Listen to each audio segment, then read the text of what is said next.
Hello friend, ये IB03 का most important topic है जिसमें मैं आपको बताऊंगी बैलेंस ऑफ ट्रेड और बैलेंस ऑफ पेमेंट में डिफरेंस क्या होता है। बेसिस ऑफ डिस्टिंक्शन पहला है meaning BOT, it is a difference between the value of visible export and visible import of a country.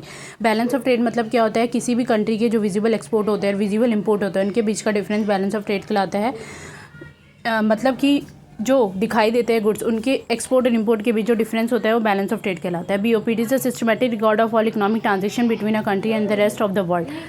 यह एक कंट्री और दूसरी कंट्री के बीच जो इकोनॉमिक ट्रांजेक्शन्स हुए, आर्थिक लेन देन हुए पैसों से रिलेटेड, उसका एक सिस्टमैटिक रिकॉर्ड BOP कहलाता है, balance of payment. Second difference है nature of item BOT balance of trade का। Its includes only visible item physical goods, for example car, mobile. Only physical items को इंक्लूड करता है जो कि दिखाई देते हैं, जैसे कार हो गए, जैसे मोबाइल हो गए, जैसे ऑयल हो गया। BOP balance of payment it include visible items, invisible items, services and capital transfers. ये दोनों आइटम्स को इंक्लूड करता है। विजिबल आइटम्स जो कि दिखाई देते हैं, इनविजिबल जो दिखाई नहीं देते, जैसे सर्विसेज हो गई, IT सर्विसेज हो गई, सॉफ्टवेयर सर्विसेज हो गई, और कैपिटल ट्रांसफर्स को बड़ी बड़ी कैपिटल्स और प्रॉपर्टी की जो ट्रांसफर्स होती है वो भी BOP के अंदर आते हैं। थर्ड डिफरेंस है स्कोप और concept BOT। It has a narrow scope because it is a part of BOP। इसका जो कॉन्सेप्ट होता है छोटा होता है बिकॉज ये पार्ट होता है BOP का, बैलेंस ऑफ पेमेंट का। BOP it is a wider scope because it's include BOT। ये इसका जो स्कोप होता है, कॉन्सेप्ट होता है, वाइडर होता है, बड़ा होता है, बिकॉज इसके अंदर ही BOT आता है, बैलेंस ऑफ ट्रेड। BOP के अंदर बैलेंस ऑफ पेमेंट में BOT आता है।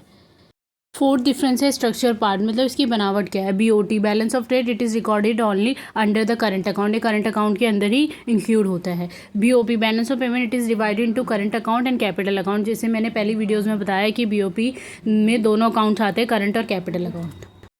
डिफरेंस है capital transfers BOT। It does not record any capital transfers, loans और फॉरेन इन्वेस्टमेंट।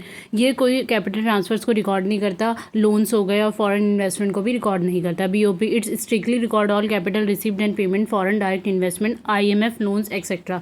जो BOP होता है वो रिकॉर्ड करता है सारे कैपिटल रिसीव्ड्स और पेमेंट्स को, जैसे फॉरेन डायरेक्ट इन्वेस्टमेंट हो गया, FDI हो गया, IMF हो गया, लोन्स को भी और ट्रांसफर्स को भी इंक्लूड करता है, जैसे प्रॉपर्टी का ट्रांसफर्स होता है वो भी BOP के अंदर आता है। लास्ट डिफरेंस है सिक्स नेट पोजीशन। इसकी अंतिम पोजीशन क्या होती है। BOT it's can be favourable, unfavourable और बैलेंस्ड ही है। अनुकूल भी होता है, प्रतिकूल भी होता है, बैलेंस भी होता है, मतलब इसमें सरप्लस भी होता है, डेफिसिट भी होता है और बैलेंस भी शो करता है। ये BOP it's always balances in accounting sense. ये हमेशा बैलेंस होता है अकाउंटिंग सेंस में से, अकाउंटिंग सेंस में से बैलेंस शो करना पड़ता है। आई होप आपको ये पसंद आया। ऐसी शॉर्ट वीडियो के लिए मेरे चैनल को सब्सक्राइब करिए, लाइक करिए एंड शेयर करिए और इसकी PDF के लिए कमेंट करिए। Thank you guys.